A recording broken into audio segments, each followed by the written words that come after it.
Buenas noches, soy Percy Vilches Salvatierra. Este es el episodio de los miércoles de Libertad Bajo Palabra. El país, por supuesto, una vez más está al borde del colapso, ¿no? De la calamidad, del cataclismo. No vamos a incidir en ello hoy. Vamos a hablar de literatura, que es aproximarnos a los cataclismos, los colapsos del alma humana. Casualmente hoy, que es el aniversario número 100 de la publicación del Ulises de Joyce, ¿no? Entonces, aparte de eso, vamos a conversar con Cristian Segarra, que es un poeta trujillano y académico, premio Copé de Poesía, ¿no? Hace algunos años, así que le damos la bienvenida ya sin más preámbulos a Cristian para hablar de literatura hoy. ¿Cómo estás, Cristian? Bienvenido. Sí, buenas noches, Percy. Muchas gracias por la invitación. Un gusto estar en este programa, ¿no? En Radio Miraflores. Y bueno, como dices muy bien, ¿no? El año 2022, ¿no? Es un año emblemático, ¿no? Por muchas razones. Por la celebración de los 100 años, ¿no? De la publicación del Ulises. Varios otros libros, ¿no? De vanguardia, ¿no? Como Trilce y muchos otros, ¿no? De este año. Entonces, un gusto estar en este momento. Estaría bueno mencionar los libros, por ejemplo, La Tierra Baldía, también están a los libros de Rilke, ¿no? Que los terminen el 22, aunque los publiquen el 23. Las elegías de Eduino, los sonetos a Orfeo. Sí. Fue un año editorialmente tremendo, ¿no? Pero, mira, Cristian, quería iniciar esta conversación viendo la perspectiva de tu vinculación con la literatura. Entiendo que eres trujillano, has estudiado en la Católica, pertenecía al grupo Imanencia, me fue a prender el ventilador que ya se subió la temperatura terriblemente acá. Mira, entonces decía, el grupo Imanencia, la Católica, ¿cómo ha sido tu literatura y cómo ha sido también tu relación con Trujillo? No he visto mayor información en los medios y me da mucha curiosidad, ¿no? Coméntanos. Sí. Claro, sí. Bueno, gracias por la pregunta, ¿no? Claro, soy trujillano, definitivamente, pero claro, cuando terminé, la secundaria, ¿no?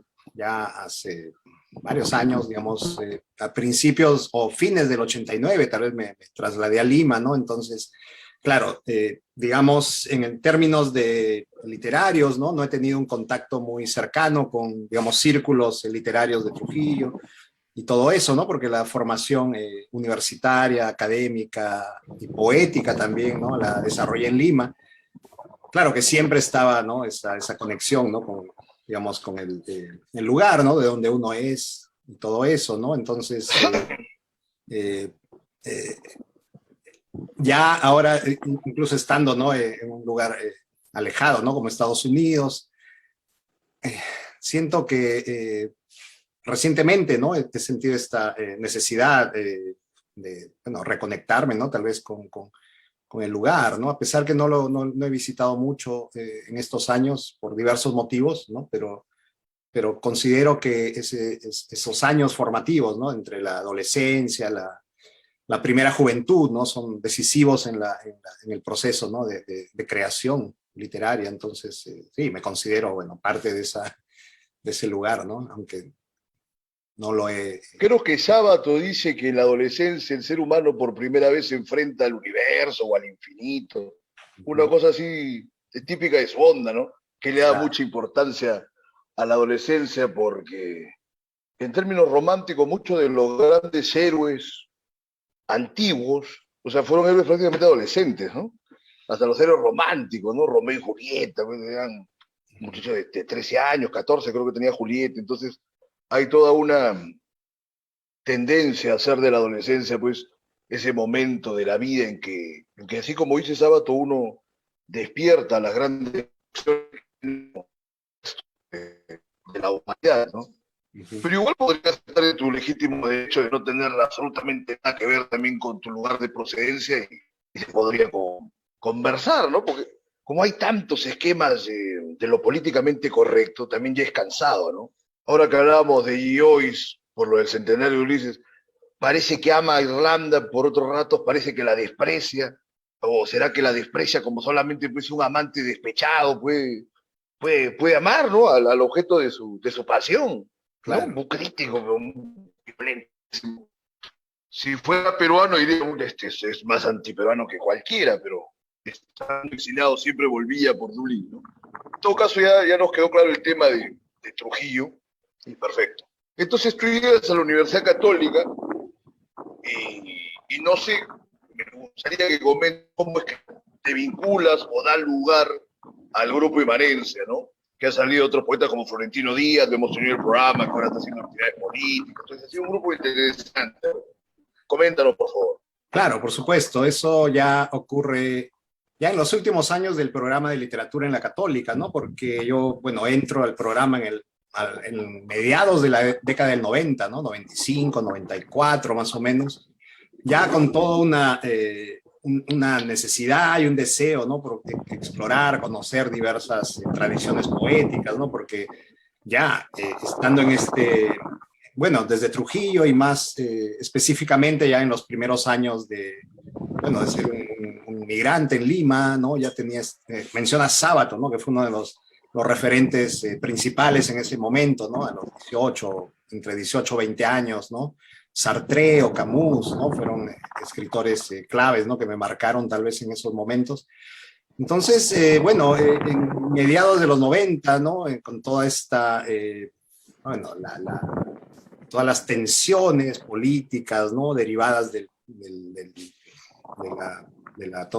periodo, ¿no? Violento que había ocurrido en los 80 y los primeros 2 o 3 años del 90, ¿no? Entonces, creo que nos conectamos, ¿no? Con algunos colegas, ¿no? Estudiantes de literatura de la Católica, como mencionaste a Florentino Díaz, ¿no? Y otros tres poetas más, ¿no? Que teníamos una idea, digamos, particular, ¿no? De vincularnos a la poesía a través de elementos rituales, ¿no? O sea, mencionaste a las elegías de Duino, de Rilke, que era uno de los libros de cabecera tal vez de ese momento, ¿no?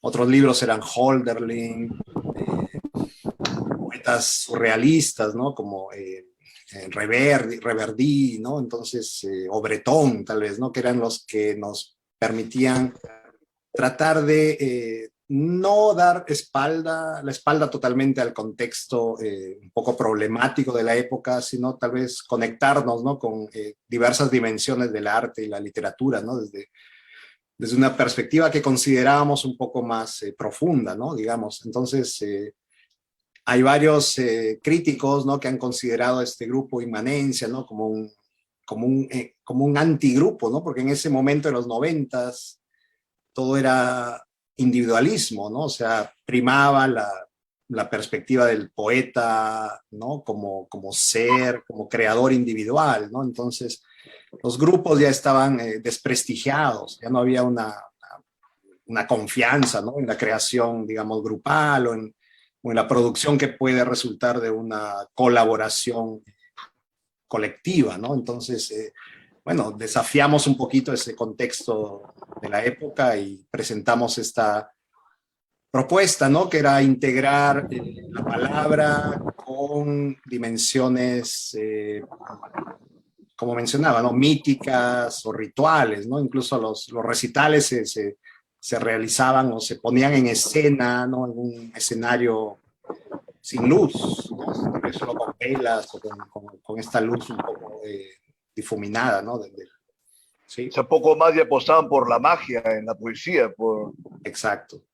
Y es interesante porque, o sea, la poesía que estaba primando en aquellas épocas, bueno, era el último piso, ¿no? Al que se desbarrancó el conversacionalismo, ¿no? Exacto, sí. O hacer de la poesía una nómina de prácticamente de lugares comunes, ¿no? Que solamente se sostenían por la cadencia de la palabra. Entonces ahí me llama la atención como que ustedes iban por la exaltación y como para llevar la poesía hacia sus fueros más tradicionales y a la vez más puros. Seguramente nos acusarían de ser amarillos o de ser artepuristas. Me imagino, ¿no? ¿Cómo lo es? ¿No? Sí, sí, yo creo que sí, yo creo que estás totalmente en lo correcto, ¿no? Yo creo que el mismo nombre que escogimos para el grupo, ¿no? Inmanencia, sugería, ¿no? Este retorno, o este regreso, o esta valoración, ¿no? Del aspecto puro, ¿no? Del lenguaje, ¿no? Esta estética que estaba alejada de toda referencia política, social, ¿no? Económica, no sé, ¿no? Pero al mismo tiempo creo que, como bien mencionabas, ¿no? Era un regreso a las fuentes, ¿no? Por eso Rilke, Rimbaud, ¿no? Los poetas simbolistas, Hölderlin, ¿no? Eran escritores que nos llamaban la atención, ¿no? Porque habían penetrado, digamos, o ¿no? Podido hurgar, ¿no? En estas fuentes primarias. Claro, yo creo que era una visión un poco, en ese momento, ingenua, ¿no? De poetas de 20 años, ¿no? De que teníamos esa confianza absoluta, ¿no? En que la palabra poética tenía un carácter transformador, ¿no? Y podía transfigurar la realidad, ¿no? Entonces, había esa idea de regresar, ¿no? A esas fuentes, a ese conocimiento, ¿no? También la poesía como un vehículo, ¿no? De conocer, de acceder a diversos estratos, ¿no? Que estaban vedados, ¿no? Para un conocimiento racional, etcétera, ¿no? Muy bien, te entiendo. Mira, Cristian, y aprovechando también lo de este centenario, ¿no? Aunque no quisiera ponerte pues, en ningún compromiso, porque ahora hablar de Vallejo es entrar en un compromiso, como si fuera pues, la piedra filosofal, o si quitaras a Vallejo, bueno, se desmontara, bueno, toda la estructura de la poesía y de toda la tradición, pero están en su derecho los autores que no lo sienten primordial para su propia creatividad. Entonces, ¿ustedes cómo tomaban a Vallejo? Porque casi todos los autores que me han mencionado están en otra dimensión respecto de Vallejo, ¿no? Que solamente creo que los negros tienen un par de vuelos así medio metafísicos, que reta a Dios, se ponen un plan medio rambodiano, ¿no? Pero, a ver, ¿cómo ves tú ese tema, Cristian? Bueno, bueno, particularmente, yo sé que es un tema un poquito que podría generar debate, especialmente en este año, ¿no? Que se cumplen 100 años de Trilce y otros centenarios, ¿no? De otros poemarios de vanguardia, ¿no? Como el de Girondo, Maples Arce, ¿no? Que son poetas que también estaban experimentando, ¿no? En ese momento, hace 100 años. Particularmente mi acercamiento a Vallejo, ¿no? Bueno, es con y, y con no sé, he dedicado también un par de trabajos académicos a su obra, ¿no? Pero creo que Vallejo, claro, tiene, no sé, en el sitial tal vez de los escritores peruanos, ¿no? Este lugar privilegiado, ¿no? De haber podido renovar, ¿no? Oxigenar tal vez, ¿no? El lenguaje que estaba ya un poquito, tal vez cansado, un poco deteriorado después de tanto ejercicio, ¿no? Grandilocuente, no sé, de fines de la década de 1910, no sé, pero yo sí considero a Vallejo un pilar, ¿no? Fundamental de la tradición poética peruana y latinoamericana también. Pero para Imanencia fue significativo, no tanto como los otros autores, por lo menos. No, Digamos, yo creo la que, bueno, valoración posterior. sí, específicamente, bueno, si me preguntas sobre el grupo y la relación del grupo con Vallejo, no dialogábamos mucho, ¿no? Con Vallejo, sino dialogamos más con una tradición de la que te mencionaba, ¿no? Simbolista, como Rimbaud, Baudelaire, tal vez Mallarmé un poco, o los poetas alemanes, ¿no? Como Rilke, Hölderlin. Son órficos prácticamente ahí, ¿no? Sí, Pero, sí, sí, exacto. Era una, o era sea, un- era una onda, un rollo así bien órfica, ¿no? Bien de ese tipo, claro, ¿no? El poeta como este que es viaja. grandioso también, ¿no? Y que no tiene Claro, por qué pues, estar acabado, ¿no? O sea, Jorge le claro, encantaba pues prácticamente a un mundo de dioses, ¿no? Casi paradisiaco. Y las confrontaciones que tuvo por el famoso soneto que hasta Cisneros le hace una paráfrasis, ¿no? De las parcas. Imagínate esa tonalidad. Acá no teníamos nada parecido, pero bueno, ese es otro tema. Perfecto. A lo que yo iba y me interesa era ver como autores, por ejemplo, de categoría, académicos, porque ha habido algo de polémica, ¿no? Estos últimos días sobre Vallejo. Entonces, pues, sería una necesidad negarlo a Vallejo, pero también me parece una necesidad poner a Vallejo en todo sitio y en todas las estructuras como si sin él no se pudiera hacer poesía, y francamente eso depende del gusto y de la potencia que tenga cada,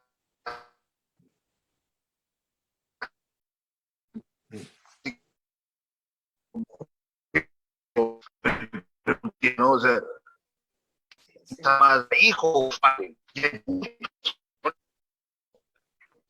lo iba a descargar, pero ya, por ejemplo, ¿cómo es ese tema? ¿Se puede establecer ahí una nómina de varios autores en el medio de Vallejo, o Vallejo es una cumbre solitaria, Cristian?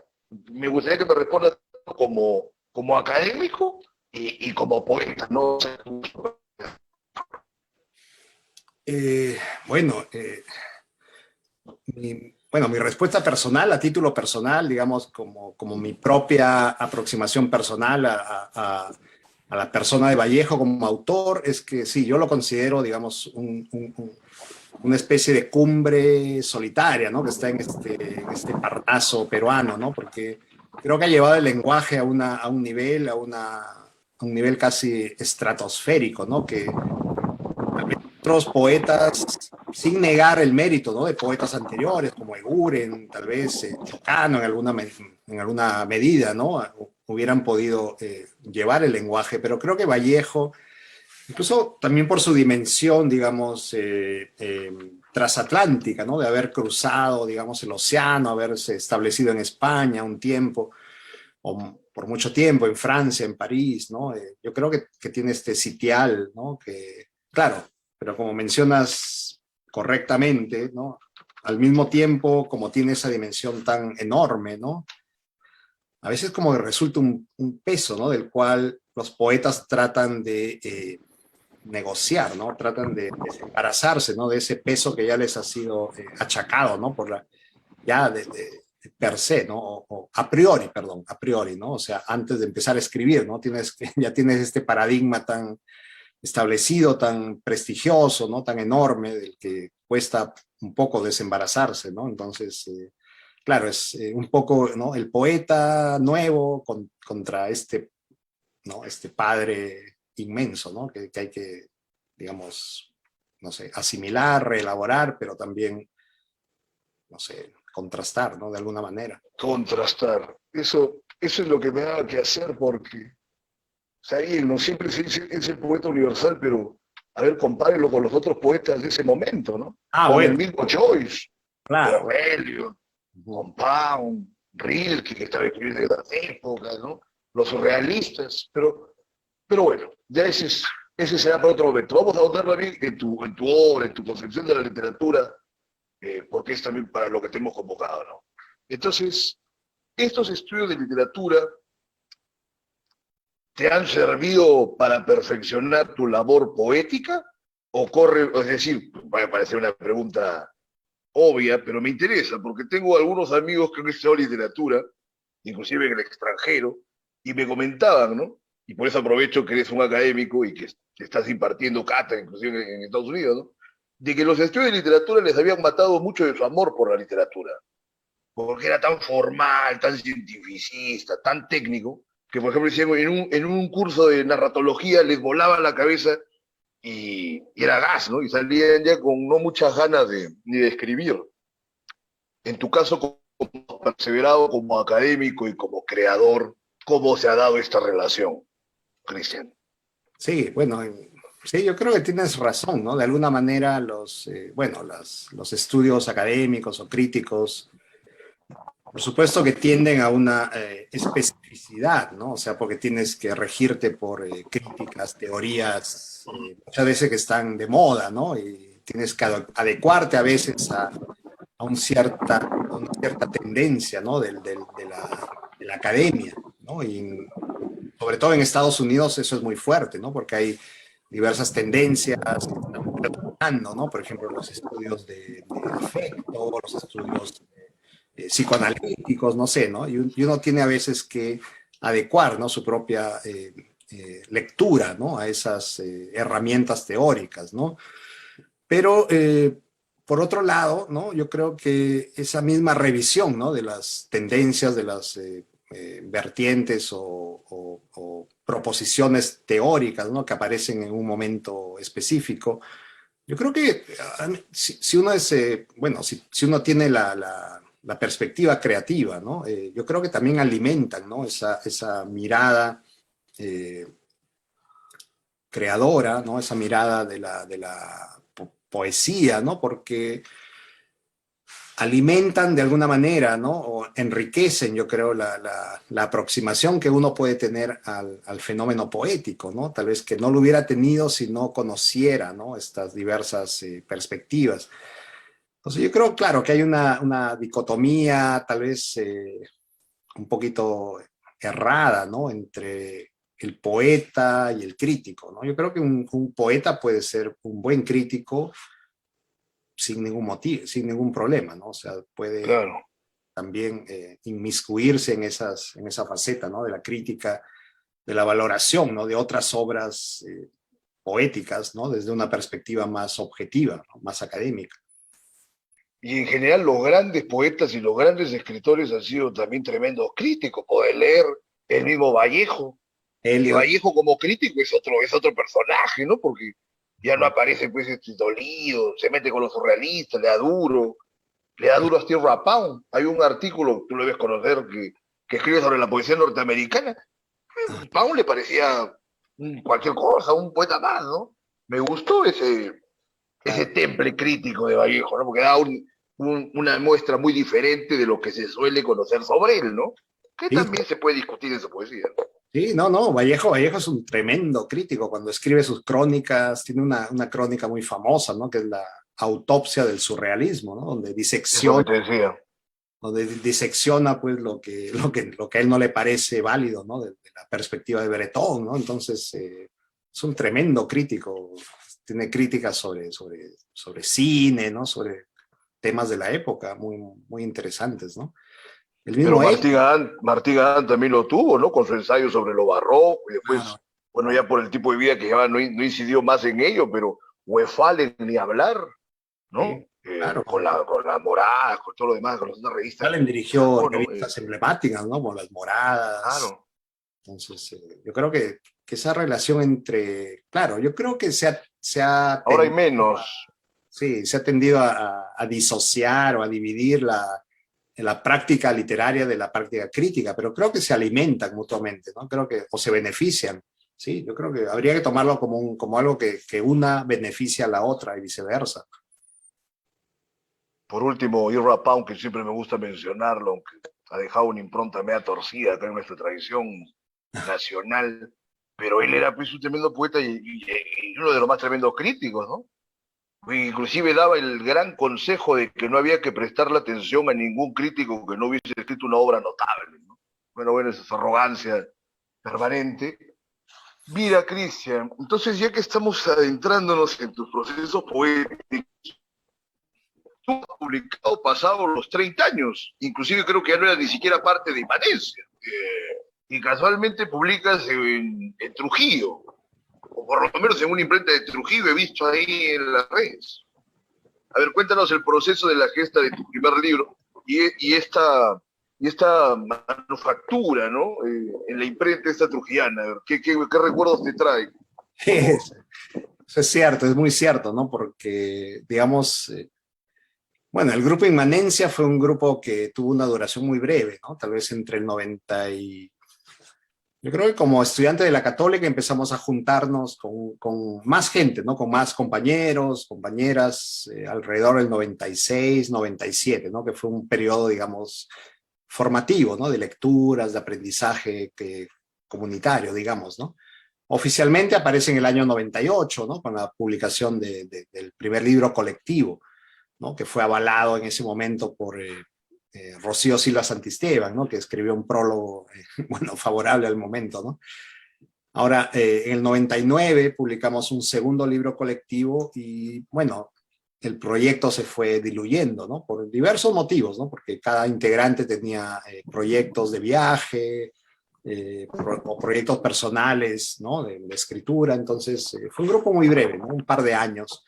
Ahora, en ese momento, ¿no? Donde percibimos, ¿no? El ejercicio literario como una especie de laboratorio, ¿no? Donde cada uno proponía ideas y se compartían, se discutían, se polemizaban, ¿no? Sobre, digamos, algunos textos. Ese momento entre el 98 y 2001, 2 o 3 es donde empiezo a escribir textos propios, ¿no? Donde ya no tienen nada que ver con la ideología o con el programa del grupo, ¿no? Pero debo reconocer, ¿no? Que esa experiencia colectiva, ¿no? De laboratorio, ¿no? De taller, digamos, ¿no? Un taller en que cada uno presentaba textos y recibía una opinión, una crítica, digamos, sirvió para un proceso de individual, ¿no? En la que más o menos fui proyectando una voz.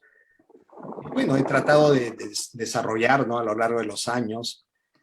Entonces, bueno, ese primer libro que mencionas, ¿no? Claro, en esa época yo no tenía acceso, ya me había venido a Estados Unidos a estudiar, vine en el 2001, entonces no tenía, en principio no tenía ningún contacto con el mundo editorial peruano, limeño, ni siquiera de Trujillo, lo que sea, ¿no?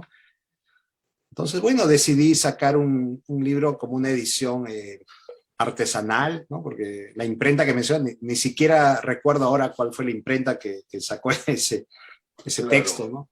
Entonces, bueno, fue un proyecto muy personal que valoro mucho después de casi 20 años, ¿no? Porque salió 2004, casi, bueno, 18 años ahora sería, ¿no? Entonces salió de una manera muy, yo creo muy Una modesta, ¿no? edición de autor. Una edición de autor, Claro. sí, muy No hubo modesta. editorial, pues, es una imprenta, ¿no? Claro.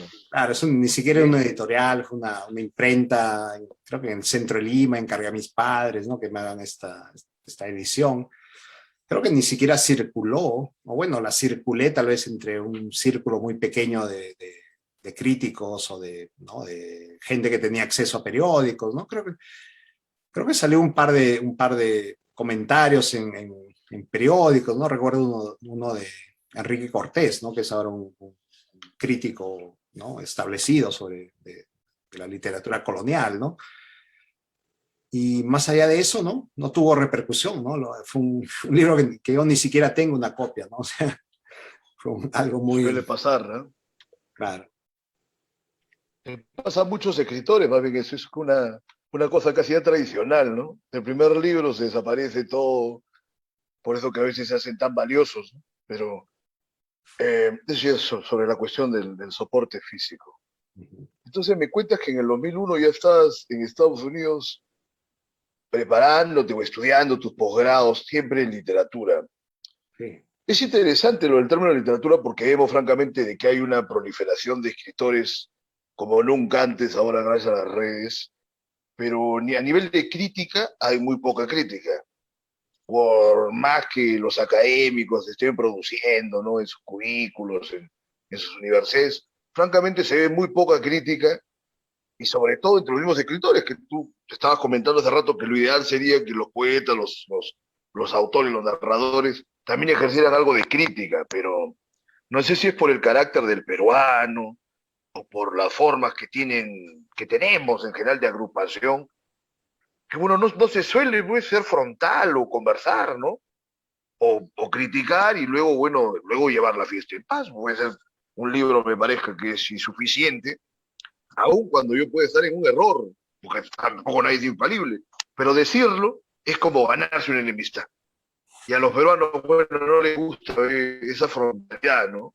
Tú como un estudioso de la literatura, supongo que también has inquirido sobre el ser peruano, ¿no? ¿Cuáles son las condiciones de la peruanidad? Porque, olvídate, no se ve nada.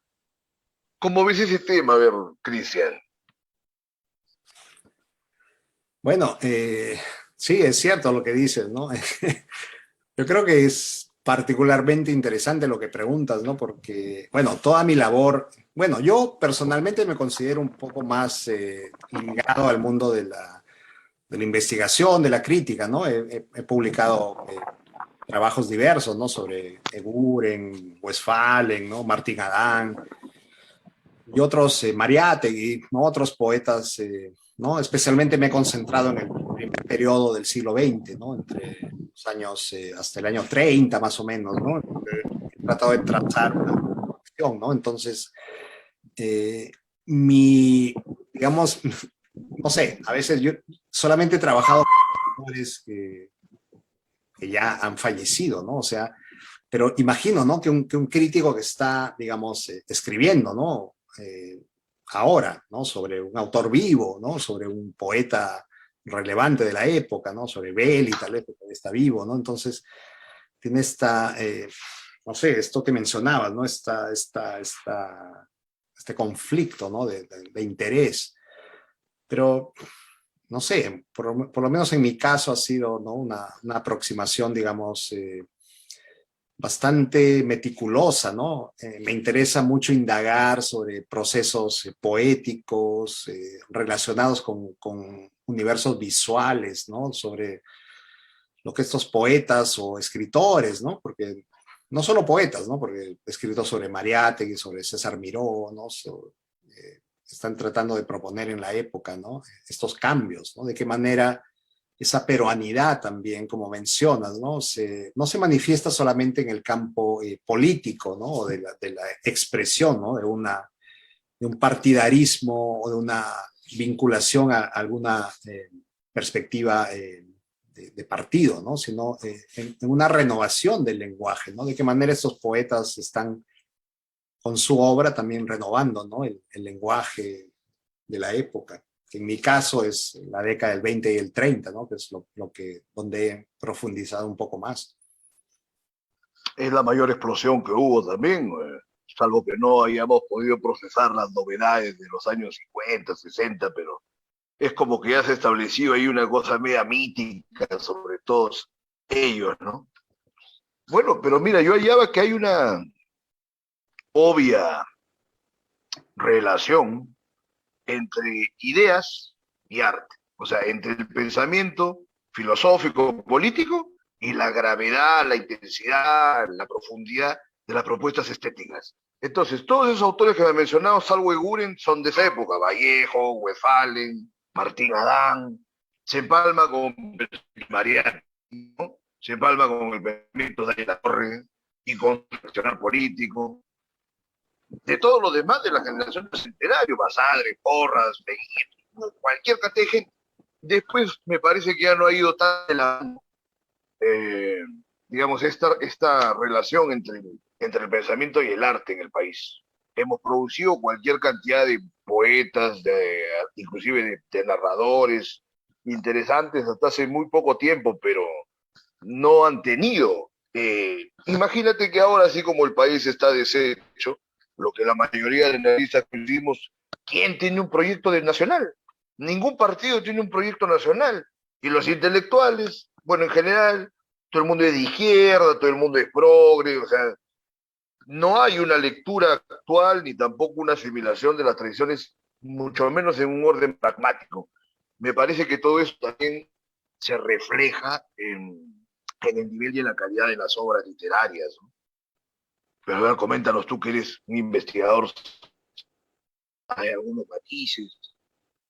No, yo creo que tienes mucha razón, ¿no? Yo creo que esos proyectos, yo creo que, bueno, lo que he podido investigar, ¿no? Incluso, digamos, en un texto, por ejemplo, tan experimental como La Casa de Cartón, ¿no? De Martín Adán, por ejemplo, tengo un ensayo donde más o menos trato de desmontar de qué manera esa novela, ¿no? Esa novela vanguardista, experimental, de alguna manera es una mirada también al proyecto renovador de Leguía, ¿no? Esto de la patria nueva, ¿no? Con estas modernizaciones en Lima, ¿no? La creación del Palacio de Cartón, de todo ese tipo de cosas, ¿no? Por el centenario de la independencia, ¿no? El año 21, 1921.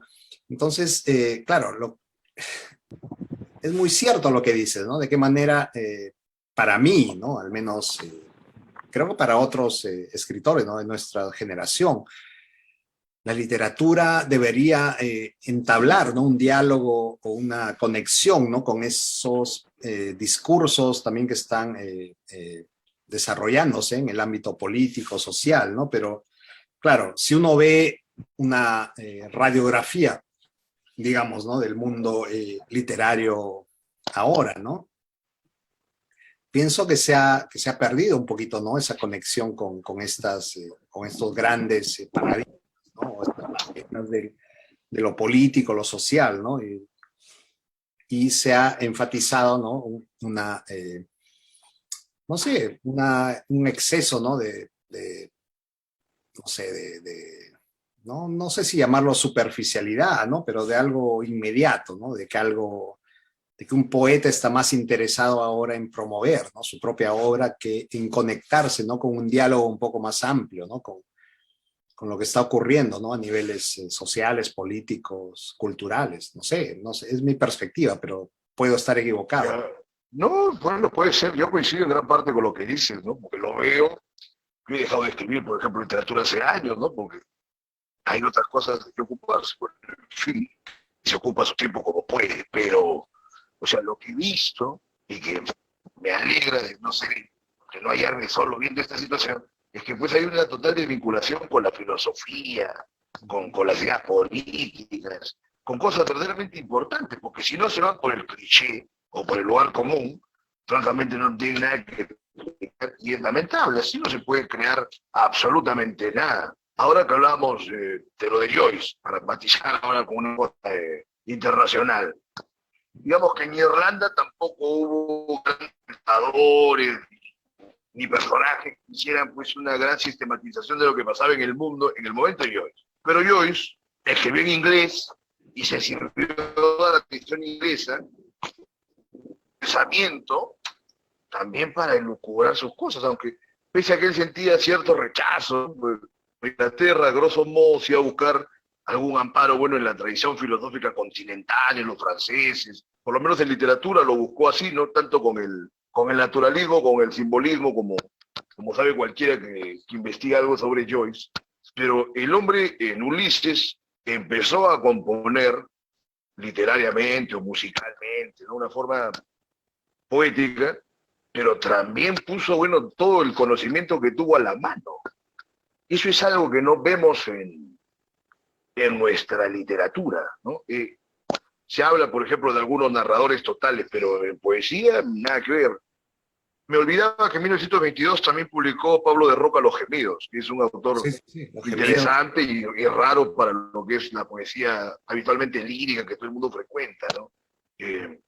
Entonces te estaba diciendo lo de Joyce. Compilaba todo eso, problematizar lo que no problematizaban en su país los otros irlandeses, ¿no? O sea, es como si hubiera metido ahí a un filósofo, y a un músico, y a un poeta, y a un narrador, y todo junto eso sacó Ulises, ¿no? Ahora, quisiera ver también, saber tu perspectiva sobre esta novela, aprovechando que hoy es su centenario, ¿no? En lengua inglesa se supone que ha sido de lo más trascendental, lo ha llevado prácticamente un callejón sin salida hasta ahora a la narrativa. No sé cómo ves tú ese tema, dado que frecuentas estas dos tradiciones, estas dos lenguas, estas dos literaturas. ¿Crees? Sí, yo creo que, bueno, como decía, creo que leí un post, un artículo, una referencia, ¿no? De este Pablo de Lima, ¿no? Que hizo una reseña a Ulises de Joyce, ¿no? Yo creo que es un libro del que se habla mucho, pero creo que es muy difícil, ¿no? Tratar de racionalizar ese texto, ¿no? Entonces, yo creo que es un buen ejemplo, ¿no? De qué manera la literatura, ¿no? Aún si no podemos comprender, porque creo que al menos mi experiencia, ¿no? Directa, confieso, ¿no? Que con el Ulises, ¿no? Que es muy frustrante, ¿no? Porque a veces estoy leyendo el texto y o sea, uno no sabe lo que está pasando, no sabe lo que dice, ¿no? Es súper complicado, ¿no? Es un ejercicio estético, literario, ¿no? Bastante radical, ¿no? Entonces es muy difícil penetrar en ese texto.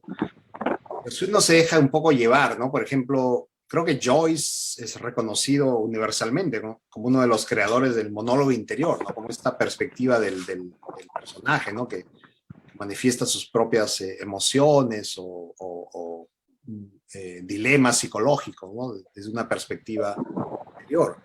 Entonces, creo que de esa manera, ¿no? Y es lo que pasa con Trilce, tal vez, ¿no? Que es del mismo año, que a veces uno no puede, digamos, incluso los grandes críticos, ¿no? No han podido tener un consenso, ¿no? De lo que significa cada uno de los poemas, ¿no? Entonces, creo que la literatura, ¿no?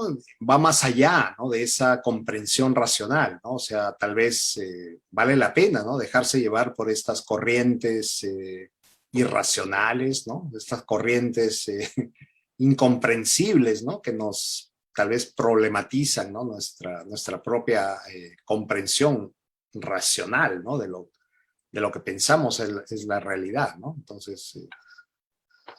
Hay muchas cosas que no tienen por qué exigirse a la literatura, ¿no?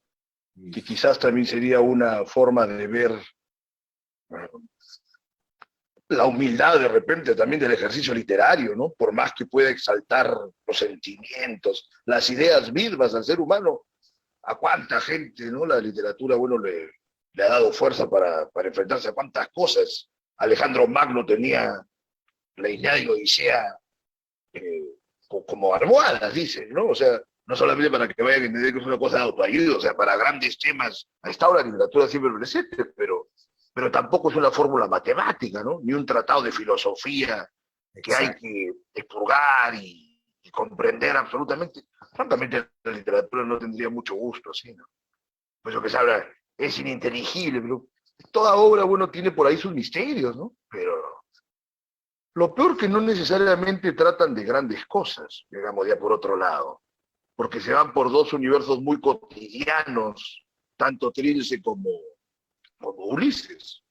Va bien, Joyce tiene este juego que él mismo lo describe, ¿no? Para sus lectores, del tema homérico, ¿no? Del tema de la Odisea, la vinculación del paralelismo que hay entre los capítulos y la comunión o la indagación que hace sobre Occidente, ¿no? En parte también para elevar a su Irlanda, pues, ¿no? Con Israel y con Occidente en sí, que eso es algo que no hace Vallejo, o por lo menos hasta la fecha no ha salido algún teórico que diga Vallejo hizo esto y lo otro y ya está, ¿no? ¿Cómo ves ese tema, Cristian? Perdón, creo que se cortó un poquito. ¿Cuál era el último punto? A ver, el punto de las... Uy, a ver, espera un ratito. Sí, creo que se cortó el... Sí, te decía de las indagaciones que tienen los universos de Vallejo y Joyce, que al menos en Trilce y en Ulises son bastante cotidianos, parten de una cotidianidad bárbara, ¿no? O sea, que en otros autores podría ser un catálogo de ordinarieces, pero ahí pues hacen un trabajo literario. A lo que iba es que en el caso de Ulises, tanto por la dimensión de la obra en su volumen, como por los presupuestos teóricos de Joyce, hay toda una relectura de Irlanda, del mundo, de Israel, de Occidente, ¿no? Se vincula con la Odisea y prácticamente le saca la vuelta del mismo modo que Molly Prince le sacaba la vuelta a Leopoldo, algo que jamás se iba a proponer en el tiempo de Homero, que más bien Penélope es arquetípicamente la mujer más fiel, ¿no? Entonces Joyce era un gran socarrón, por lo menos un ironista. Con Vallejo no pasa lo mismo, o por lo menos no hay ningún investigador que haya demostrado, digamos, todo el background o el armatoste que tiene Trilce, aparte de esa cotidianidad y del juego del lenguaje, ¿no? ¿Cómo ves ese tema, Cristian? Totalmente, no, sí, estoy de acuerdo contigo, o sea, lo que me llama la atención en Trilce es que, claro, o sea, hay diversas perspectivas o análisis, ¿no? Incluso he leído análisis o críticas que han sido publicadas, ¿no? Que hablan, por ejemplo, de la marinera en Trilce, ¿no? O sea, de qué manera Trilce puede ser vista como un ejercicio que visualiza, ¿no? Digamos, los bailes de la marinera o la jarana, ¿no? O sea, yo creo que es cierto, ¿no? O sea, es que no sé si ese es un mérito o un demérito del libro, ¿no? Pero, o sea, Trilce se presta a cualquier interpretación, ¿no? Y eso, no sé, o sea, yo creo que habría que reevaluarlo, ¿no? Habría que acceder a una lectura un poco más comprensiva del texto, ¿no? Porque hay lecturas diversas, ¿no? De diversas desde diversas aproximaciones, ¿no? Que no han canalizado, digamos, en una lectura autoritativa, ¿no? O autorizada sobre la obra, ¿no? Hay las lecturas clásicas, ¿no? De Roberto Paoli, de Julio Ortega y otros críticos, ¿no? De los 70, 80, ¿no? Que presentaban, claro, una mirada sobre el libro, sobre su carácter, no sé, que rompía, ¿no? Con el lenguaje, desestructuraba, ¿no? Las estructuras del español de la época, pero al mismo tiempo, ¿no? Hay estas lecturas, ¿no? En clave un poco, ¿no? Musical, ¿no? No sé, que me hacen pensar, ¿no? En realidad yo no he emprendido una lectura analítica de Trilce, ¿no? Hasta ahora, por supuesto. No tengo una propuesta, pero creo que es un libro que da para muchas conversaciones, ¿no? Hay también la nota biografista sobre los poemas de Trilce, que le quitan mucho del misterio y francamente si se guía uno por ello, ve pues de que son cosas del día a día, ¿no? Que se han sublimado con el lenguaje. Muy bien que se hayan hecho de esa forma, pero no ahonda pues en nada más trascendental, digamos, ¿no? Que es decirlo, pareciera que fuera un pecado para los seguidores de Vallejo, ¿no? Por ejemplo, hay unos trabajos de Danilo Sánchez León, que además es prácticamente paisano de Vallejo, en los que se hace pues una acreditación que el lenguaje que usaba el pueblo de Santiago de Chuco era muy orientado hacia el español arcaico, ¿no? Del siglo XVI. Entonces hay como una familiaridad y una entonación tardana, engolada, que por supuesto le voló la cabeza a los limeños y a los españoles peninsulares ni hablar, pero porque no conocían, bueno, el escenario de la Sierra Norte, ¿no? Pero aparte de ello, yo te preguntaría, entonces, para entrar más fondo, ¿no? En el tema de Vallejo. Poemas humanos, o España parte de mí este cáliz. ¿No parece obvio de que son libros superiores a Vallejo? Porque además de estos contenidos de su dicción, de su retórica, ¿no? Trilceana, en gran medida, aunque también se va deshaciendo de ella, abordan otras cosas que son deslumbrantes, ¿no? Que solamente pues, un beocio lo negaría, ¿no? Que son evidentes. ¿Cómo ves tú? ¿O te parece que hay una continuidad que están a la misma altura estos tres libros, ¿no? No, no, no, no. Amén. Al menos yo sí, tengo un artículo sobre España, ¿no? España, aparte de mí, este cáliz. Yo no creo que haya una continuidad sobre Trilce y España, pero creo que España marca un momento decisivo, ¿no? En la formación poética, política, ideológica de Vallejo, ¿no? Yo creo que el compromiso que asume Vallejo con la República en ese momento es totalmente auténtico y creo que eso se nota. Yo creo que es un compromiso ideológico, ¿no? Por eso me interesa un poco indagar, ¿no? En estas correspondencias entre el aspecto personal del escritor como un hombre, ¿no? Ideologizado o comprometido con una causa y la repercusión que puede tener esa motivación en su lenguaje, ¿no? Por eso yo veo en los poemas de España o sobre España, ¿no? De España, aparte de mí, este cáliz, no sé, un progreso, una evolución con respecto a Trilce, ¿no? Que es sumamente hermético. O sea, Trilce es un artefacto sumamente hermético, ¿no? Que se puede prestar a diversas interpretaciones, muchas veces antojadizas, ¿no? O que no tienen nada que ver con la intención del autor. Pero creo que España, aparte de mí, este cáliz, es un libro, es una colección de poemas, ¿no? Creo que son 14 o 15 súper coherente, ¿no? En el que forma, contenido, ¿no? Estética y política, ¿no? Trabajan de una manera totalmente comprometidas, ¿no? Para crear este texto que me parece, para mí, ¿no? Al menos superior, incluso a varios poemas de Trilce, ¿no? Porque hay esta experimentación y este compromiso profundo, ¿no?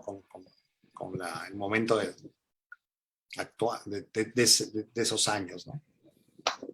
Pero mira, y Cristian, perfecto lo que nos cuentas, pero hay un tema también respecto del espíritu, del carácter, de lo que propone su yo poético, ¿no?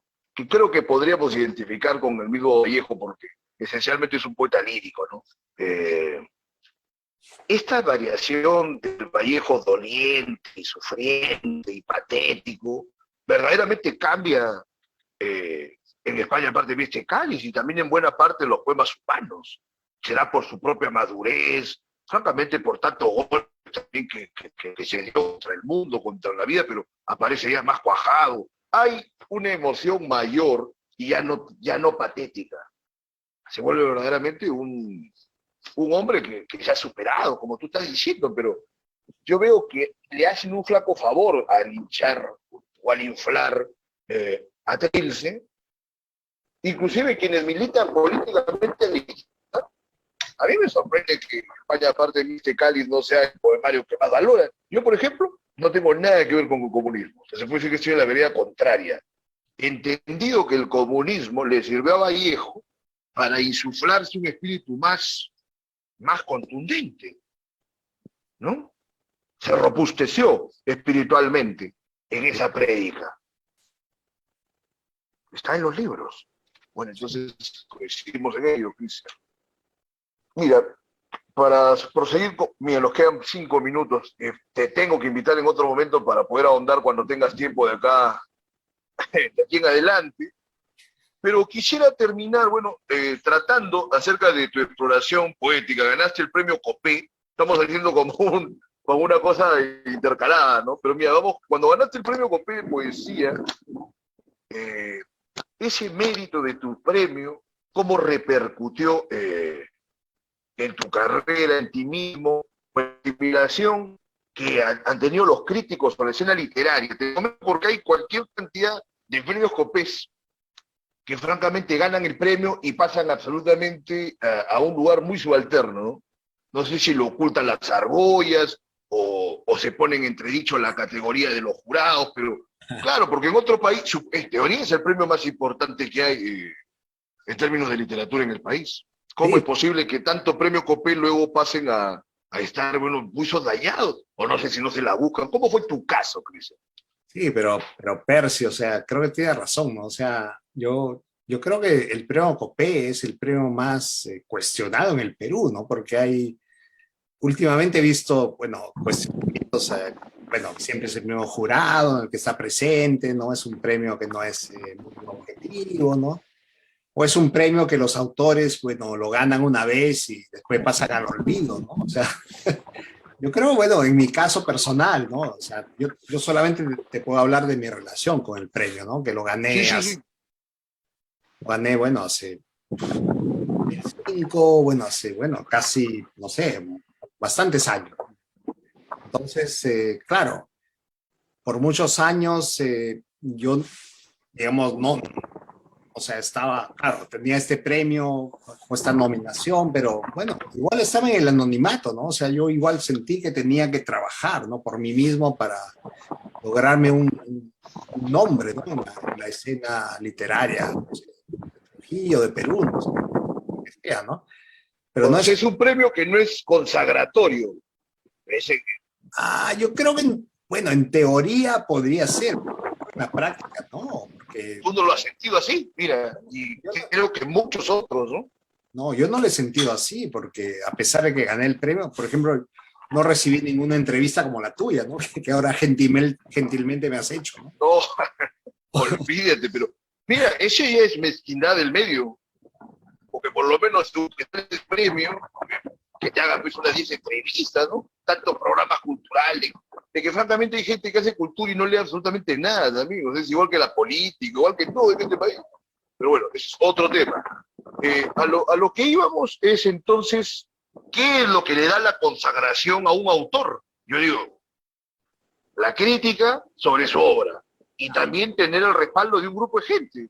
Pero acá hay tantos grupos que verdaderamente no hay un grupo central, ¿no? O puede ser hasta una argolla, pero primordial, que diga, estos son los que valen, estos no. Cada grupo dice que ellos son los que valen y el resto no.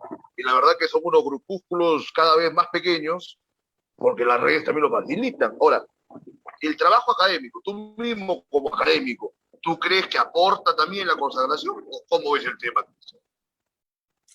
No, bueno, o sea, te digo así tajantemente, ¿no? En el mundo académico norteamericano, o sea, el hecho que seas un académico, pero que al mismo tiempo seas un poeta, yo creo que no importa mucho, ¿no? Yo creo que importa mucho el trabajo que tú produces en términos de artículos o libros, pero enfocados en el mundo académico, ¿no? O sea, yo creo que en el mundo académico, claro, yo me muevo en el mundo académico norteamericano, ¿no? Donde la producción investigativa, ¿no? En artículos, revistas o libros, ¿no? Es muy importante, ¿no? Entonces, yo creo que mientras más producción, ¿no? haya sobre un periodo, ¿no? Puede ser la literatura peruana, literatura latinoamericana, ¿no? Eso es más valorado, ¿no? Entonces es todo un problema ver quiénes se pueden consagrar. O sea, al final, por Exacto. más estudios que hay y por más fuegos fatuos, como se decía toda la vida, solamente el tiempo sabrá Sí, ¿no? Quiénes valen algo, quiénes no valen absolutamente nada. yo creo que sí. Poetas del tiempo de Vallejo a la fecha o del tiempo de Chocano a la fecha, ¿cuántos se han rescatado? El mismo Chocano, que tuvo tal talante continental, ¿no? O sea, es un hombre que más bien la mayoría de poetas lo desprecian, que me parece también una cosa loca, absurda, suicida de los propios Sí, poetas peruanos. ¿no? Me parece muy interesante sobre el rol que tenía Chocano, ¿no? Creo que hay que revalorizarlo, ¿no? Hay que ponerlo en el verdadero lugar que tenía, ¿no? En la época. Eso sería tema para otra conversación, ¿no? Por supuesto por supuesto que sí, estamos en el borde de las 10 de la noche, así que yo te agradezco tu participación, espero que podamos seguir conversando ya con otros temas, o cuando saques algún próximo libro. Definitivamente sería un placer, un gusto tenerte aquí para poder conversar sobre él, ¿no? Sí, gracias, Percy, muchas gracias. Muy bien, señor Estamos, Cristian Segarra, hoy en Libertad Bajo Palabra, nos despedimos hasta el domingo. sí, ¿Quieres agregar algo más? Nos despedimos. no, hasta luego, muchas Vale, gracias. un gusto. Hasta luego, buenas noches.